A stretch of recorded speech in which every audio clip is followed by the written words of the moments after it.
Hi, and welcome to our podcast called Ending the Gaming War from a perspective of moms who do not game. My name is Cara Lane, and I'm with Stephanie Hamilton. And we love bringing you new ideas on how to embrace your gamer kid. We're excited about today. We're interviewing somebody that has great knowledge. So I'm really excited because we get to interview Josh Marchand. Is that how we say it? Marchand? That's technically the correct way. It is French, but we just say Marchand. Marchand. Okay. Run it down. All right. Yeah. And Josh is a family friend who's dating a family friend's daughter. And so we're going to hear, he is a collegiate esport gamer.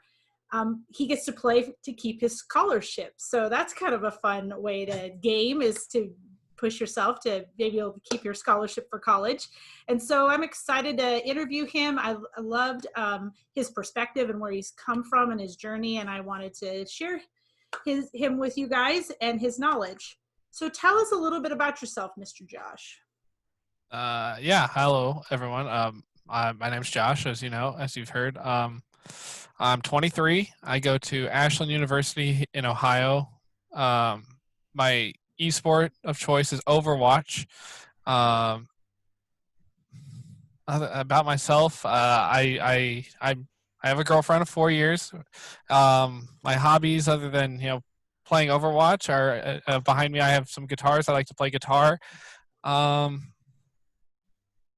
than that, I work full time in IT. That's me. Okay. That's great. Really quick, Cara, I wanted to ask him though, real quick before we get started. What are you going to school to do? I major in cybersecurity and minor in computer science. Okay. Wow. Cool. So he's the guy to know when you get hacked. That's the, yep. That's it. Okay, go ahead, Cara. Just looking to the past here, you kind of answered the question, what games do you play for school for competition? So you said Overwatch, but I'm going to make it more specific on what position are you in Overwatch, and then what other esports does your college have? Okay, so Overwatch is broken down into 3 roles. So there's tanks, which aren't literal tanks. They're bigger characters that have bigger player models. They can, most of the time they have shields. They can suck damage, do all sorts of things like that. They have damage characters, which normally middle ground. They don't have a lot of health, but they do a lot of damage. And then you have your supports, which are healers, and they have other effects on the game. They kind of sit in the back line and heal and do stuff like that, keep your team alive. I play a damage character. If anyone who's watching this is familiar with Overwatch, I play Widowmaker and Tracer primarily. And I'm a team captain on the Overwatch team. There's 2 of us. The team at this point has 9 or 10 people on it. And it's in team games are 6 players versus 6 players. So we have 4 subs.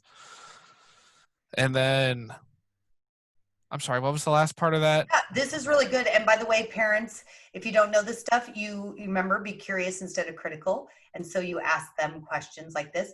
And even you're going to learn the language of 6v6, right? 6 versus 6. I've had to learn that language really well.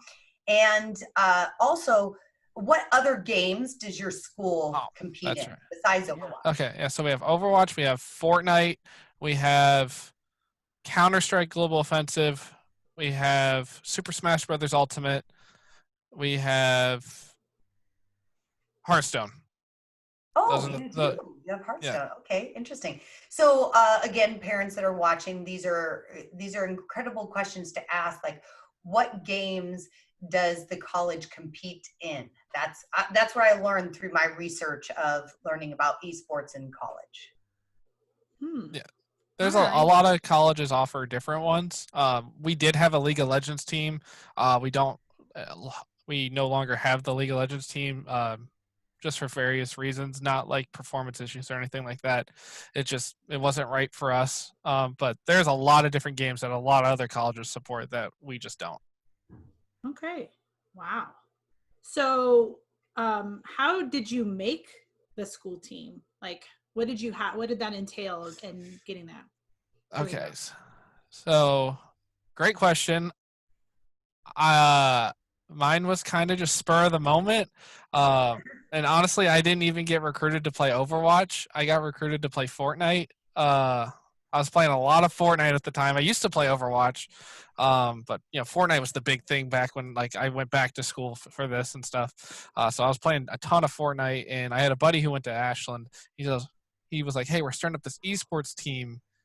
There's an application online. You just fill out some info, tell them a little bit about yourself, and then they'll reach out to you if they're interested." And I was like, "Yeah, okay, I'll shoot my shot."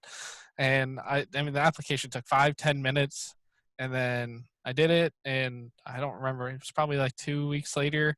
I got an email saying that they wanted to interview me. So I actually went down to Ashland. They gave me a tour of the campus. We had dinner and stuff there, and then I had like an actual one-on-one interview with the coach, the head coach,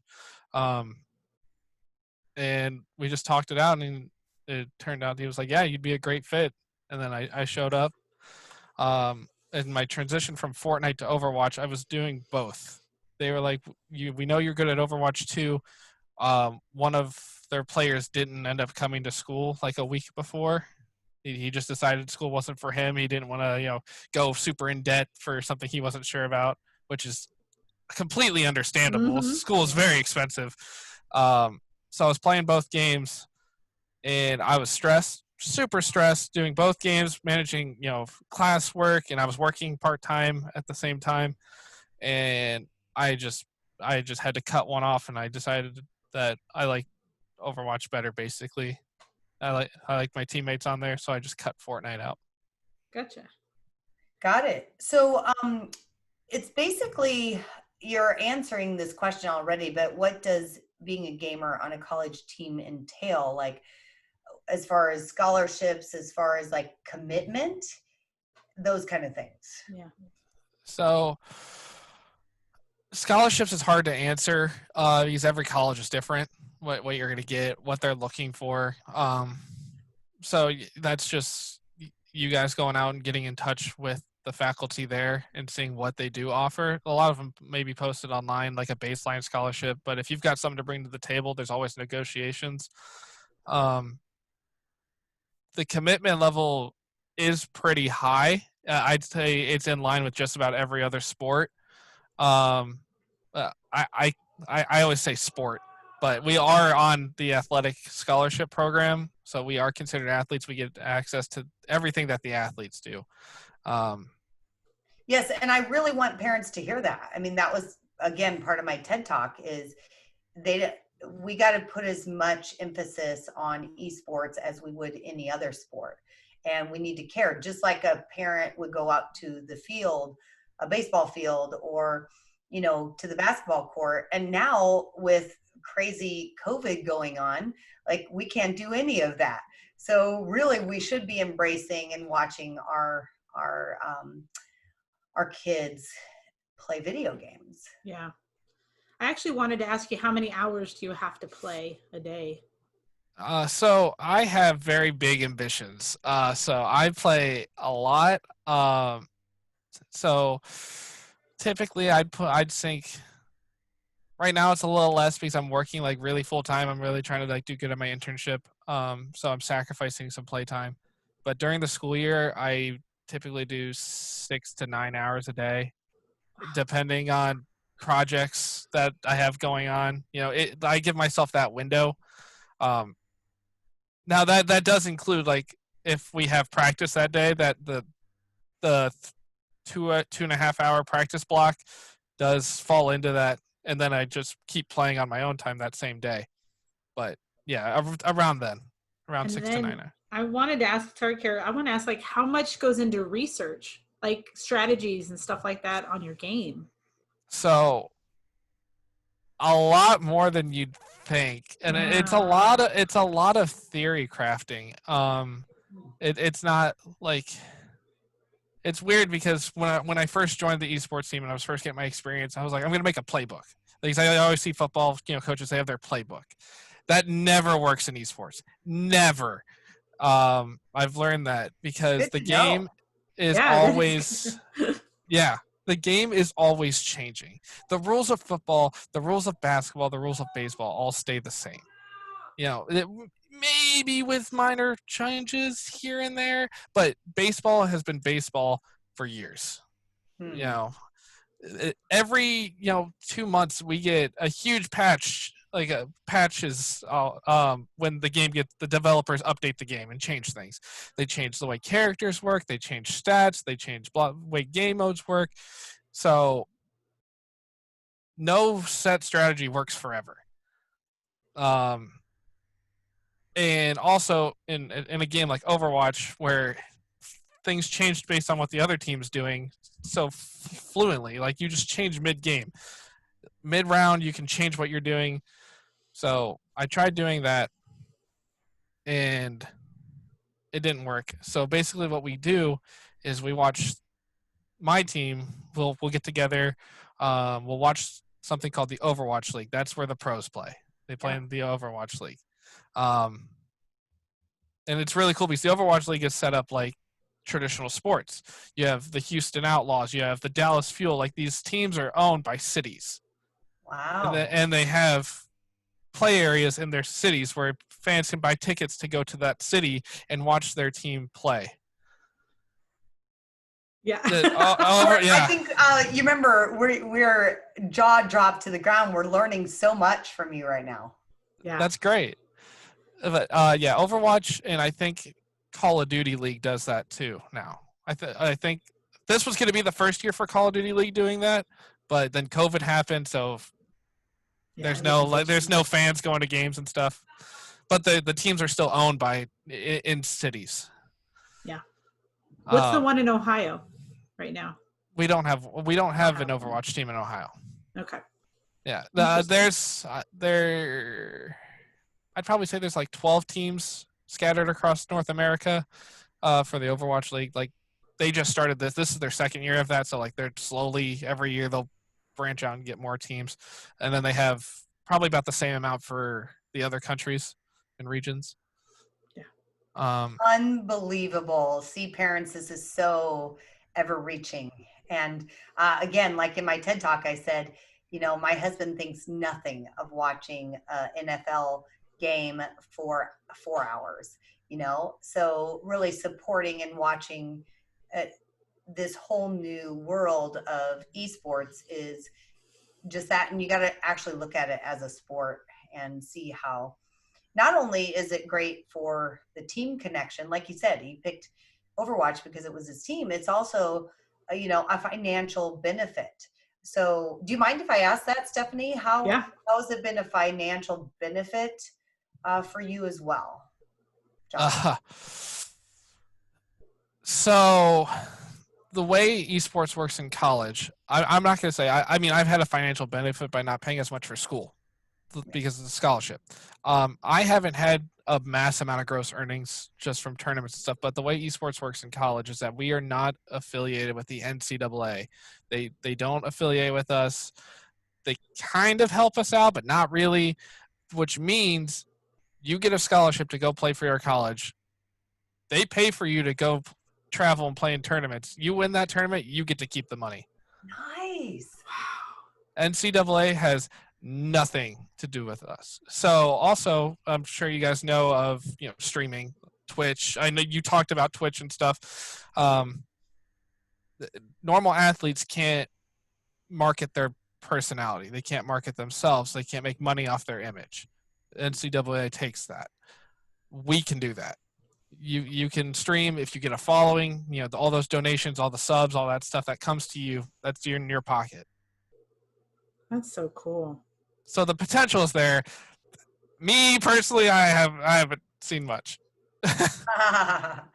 Well, again, now it gets to, even my boys have taught me that, Stephanie, like, they're almost past the prime of being able to have that themselves, the followings and the money and all that comes in. But, if we're talking to any parent right now that's got younger gamers, that's something, why not promote that for them, So.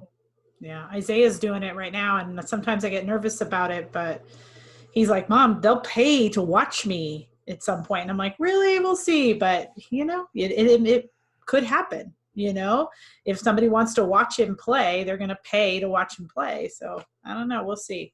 It is interesting. I do equate it with this, you guys. And Josh, let's see if you can agree. When my son was playing t-ball, and then all throughout his career of baseball, now he has a baseball scholarship, but do you know how many parents were out there saying, oh, I want my kid to be in the pros, I want them to be in the MLB, I want them to get drafted, and nobody thinks anything of it, because deep down you're like, yeah, right, that kid's not getting drafted, that's a pipe dream. But why aren't we doing the same thing with our gamer kids, right? Like, yeah. Why aren't we supporting our kids, saying, hey, you could make money at this, you could be a popular streamer, you could, kind of like who we just interviewed on another podcast, Candy Harris. She was just a gamer, and then she started testing gaming, and before you know it, she's a producer in the Call of Duty series. So parents, I'm just asking parents to back their kids with their dreams. Yeah. Yeah. I completely agree with that. All right. So this kind of comes, I don't know which one. What is your favorite video game presently right now, and why? Do I have to say Overwatch? No, outside of Overwatch. Okay. Outside of Overwatch, Modern Warfare is really fun. Warzone. So shout out to your last interview, Candy. You make a great game. That's fun. Well, just to give you a basis, we ask these questions to our kids. So we ask them, what is their favorite game and why? Because there is a connection of who they are inside the game and why they like it so much. So what is it about Modern Warfare that you like so much? So I don't think it's the game itself. I think it's the moments I can have in the game with my friends. So, we just do some stupid things. That's the game I can go to where I don't have to try so hard and play with my friends from back home that I don't get to play with a lot because I put so much time into Overwatch, and that's the game I have to try at. And I just get to go on that game with 2 or 3 of my friends and just run at people and just fly a helicopter and then try and jump out of it and do something cool. That's why I'm enjoying it right now. It's just because it keeps me connected with my friends, and it gives me something to have fun with. That's awesome. And so that begs the question, what was the very first game you ever played as a kid? This is going to sound bad because I definitely should not have been playing this game at my age. Because the very first game I remember playing was Resident Evil 4 on the GameCube. Oh, yeah. Yes, I did see that. I like your honesty. I think I was 7. I know I was playing little games before then. I definitely played Webkins, if you guys know what that is. Yeah. I played games, but the game I can remember playing was Resident Evil 4. I played it with my dad. Did it give you nightmares? No. Okay. No. Another game my dad was trying to play with me was a game called Fear. That was a shooter on PC. That game gave me nightmares, and I didn't play it more than once. So why did you like Resident Evil so much? What was it about it that you liked? I just think it was really cool playing with my dad. I remember my dad got it. I think my grandpa got it for my dad for his birthday, and I was joking with my dad. I think I was like, "Yo, can I play?" And he goes, "Yeah, bud, you can play." And then he let me play he let me watch, and then it kind of evolved into me playing it with him, and it was just it was a lot of fun playing with him. That's funny, Cara, because it goes back to the connections. It wasn't about the game itself, it was about the connection that you made with your dad, or what you liked about playing Modern Warfare. It wasn't about the game, it was about what you did with your friends. So that's just really cool. I like that. Well, and that's what Stephanie and I are all about. We're never going to, on our podcast, say what games are quote unquote good or bad, right? We're going to say, hey, how do you operate? How do you have a connection with your kid within whatever game and so that you still keep that connection. Yeah. All right. So what do you, I'm just going to skip to this question. What do you wish others knew about gaming? That the world, because the world as a whole doesn't understand gaming. That's why we're here. But what would you say that you, as a gamer yourself, what do you wish other people knew about it? It would be easy to say, like, I wish people would like understand how much dedication it takes to like be really good at it. It's not easy, to make it, all these things. It's the same odds as normal sports. We've already been over this. Like it's hard. But the thing I wish more people realize is that it comes back down to those connections, is that I'm going to be 52, I'm going to be 60, I'm going to be 70, and I'm still going to be hopping on and playing with my friends from back home, because I have maintained, I graduated high school back in 2015. Back in 2015. That's 5 years for me. Okay, that's a long time. I know, that's a long time. But yeah, and I graduated in 91, so yeah. we're but I get to keep a lot of the friends I had back then because I can hop on the weekends and play with them. Like, that's why games are appealing, at least to like the people I know and stuff. We just, during the summer when I can't see all my friends at school, we just play random games together. It keeps us connected and it gets us away. So that's what I wish people. I so appreciate your answer. I hope I didn't cut you off there. You're good.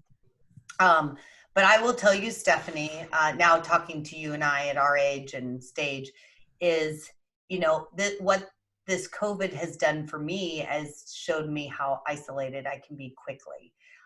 And so I don't think my boys have experienced that. My son that had to come home from college, and his whole baseball season got ruined. He's still with his buddies playing MLB The Show almost every day. Like he never lost connection with any of his college friends. So I know I've lost a lot of connections because I haven't been able to, lead my Weight Watcher meetings or go to my faith-based community church or go to, events. And so I've really lost my connection with people, and gamers don't lose that. And that's a benefit for you guys and your generation.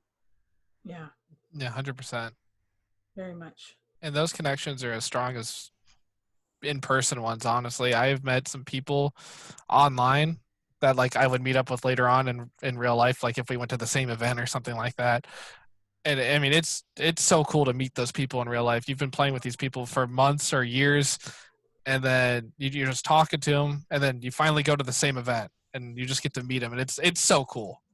Aww, that's really cool. That is so heartwarming. Okay, this is basically, we have two last questions, and you're doing great, Josh. Thank you for your time.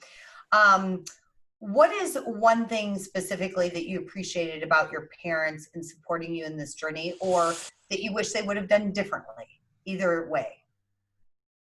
That's good. I think I'm extremely lucky, and I had the perfect balance of that's not going to happen and support. Because the little bit of that's not going to happen made me want to play more, to be like, look, you can do this. You can do this. But they definitely supported me. I remember when, I don't remember how old I was. I had to be 14. I remember asking for Christmas, I wanted something called an Elgato HD capture card.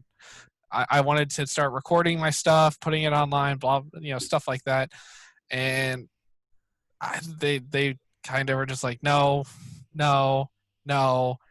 And then Christmas, I got one. Like, and it was all my dad's idea to get it. He was like, he wants to go out and try to do this. Let's let him do it. I still have that thing. Aww. And then that's cool. I remember, it kind of died off there. I wasn't really making it streaming. I didn't put in the work required to make it streaming when I was 15.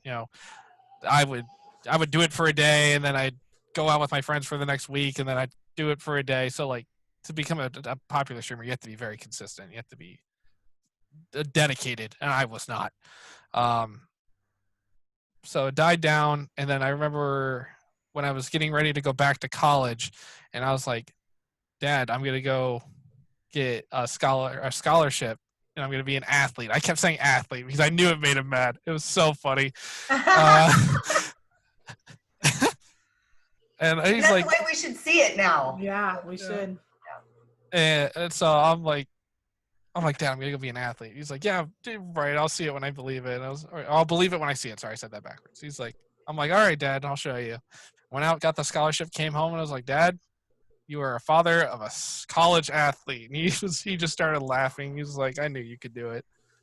Like it's I never did not have support.